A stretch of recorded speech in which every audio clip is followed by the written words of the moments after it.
Donc, je vais parler de fréquence et de volume d'entraînement maintenant. Donc, la fréquence d'entraînement, c'est le nombre de fois où je vais entraîner mon muscle par semaine. Et le volume, c'est la quantité de travail que je veux faire pour ce muscle. Ça veut dire le nombre d'exercices multiplié par le nombre de séries, multiplié par le nombre de répétitions. Souvent, soit je fais un gros volume d'entraînement dans une séance pour un muscle. Donc, ça peut être 10 à 18 séries par muscle. Surtout les gros muscles, là, je parle. Là. Sinon, c'est moins, là. On va dire 3 à 5, 7 séries à peu près pour les petits muscles. Donc, on parle de biceps, triceps et mollets pour les petits muscles.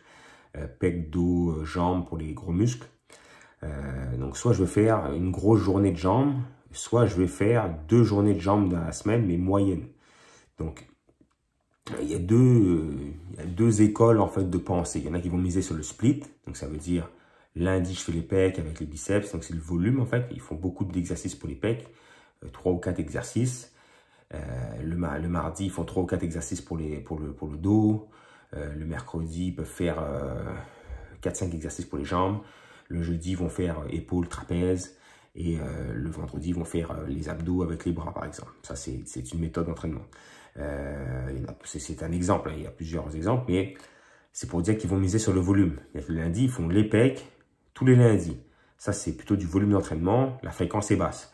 Il y en a qui vont faire moins d'exercices, donc peut-être qu'ils vont faire 2 exercices pour les pecs le lundi et vont refaire 2 autres le jeudi. Ça, c'est la fréquence. Donc, la fréquence est plus élevée, elle ne passe plus à 1, elle est de 2, mais le volume par séance est plus petit.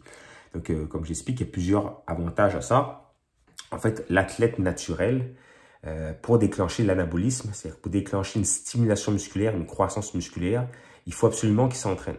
Un athlète sous aide exogène, ça veut dire qu'il prend des SARMs, des stéroïdes ou des hormones, etc. Lui, il est constamment dans un environnement de construction musculaire. Ça veut dire assis dans son divan, il prend du muscle. Et l'autre personne naturelle, il faut absolument qu'il déclenche ce signal-là.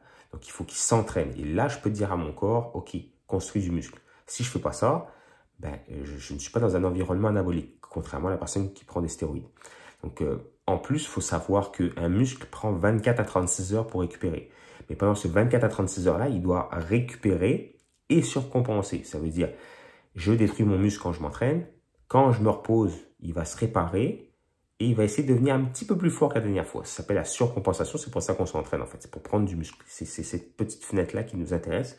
Et si j'ai trop entraîné mon muscle trop longtemps, bon, ça, j'ai fait une méchante grosse séance de dos, ben, possible que si j'ai pas le temps pendant ce 24 à 36 heures-là, j'aurai juste le temps de récupérer et j'aurai peut-être pas le temps de progresser. Donc, scénario idéal, je récupère parce que j'ai stimulé ma croissance musculaire, je récupère et je surcompense. Scénario 2, j'ai fait tellement un gros entraînement que j'ai juste le temps de récupérer, donc je progresse pas. Et scénario 3, je n'ai même pas le temps de récupérer tellement ma séance était hardcore et je régresse. Ça, c'est le pire des scénarios. C'est pour ça qu'il faut faire attention à votre progression pour être sûr qu'on n'en fait pas trop. Parce que si vous ne progressez pas et que vous êtes sérieux dans votre entraînement, c'est certainement que vous en faites trop. Donc, il y a trop de volume par séance. Ça fait monter le cortisol et c'est trop demandant pour le corps de surcompenser, de récupérer, de surcompenser. C'est pour ça que pour les athlètes naturels, on conseille souvent de réduire un peu le volume et d'augmenter la fréquence. Ça, c'est des méthodes plutôt à la mode en Amérique, hein, donc au Québec, Canada, en Amérique, souvent on travaille comme ça. Mais ça ne veut pas dire que l'autre méthode ne marche pas, parce que la méthode plus culturiste, ça veut dire 1 ou 2 muscles par semaine, par séance, pardon, 1 ou 2 muscles par séance, une fois par semaine. Donc on fait le chest le lundi avec peut-être les triceps, mardi on fait dos, biceps, etc.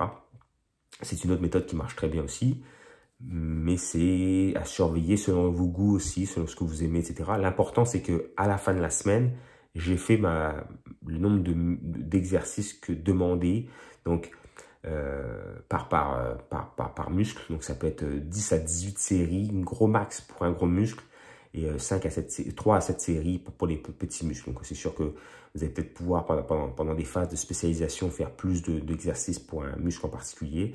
Mais en général, les gros muscles, c'est ça. Puis les petits muscles, c'est un petit peu moins d'exercices. Et puis, à vous de tester, savoir si la fréquence vous convient mieux. Ça veut dire de le faire plus souvent, avec des splits haut du corps, bas du corps, par exemple, ou full body, etc. Ou alors de voir si de faire 1 ou 2 muscles par séance, c'est mieux pour vous. Mais ne pas confondre émotion. Donc, c'est mieux pour moi, j'aime ça, je me sens comme Arnold ou Jay Cutler, etc. On fait faire 1 ou 2 muscles par semaine, mais je progresse pas. Dans ce cas-là, ben, ça sert à rien, quoi. Donc, bien surveiller ça, ces deux paramètres, fréquence, volume. Encore une fois, tout est décrit dans la description de la vidéo. Il y a mon article qui décrit un petit peu plus le nombre de séries, d'exercices, etc. avec des petits exemples pour vous guider là-dedans. Voilà, merci.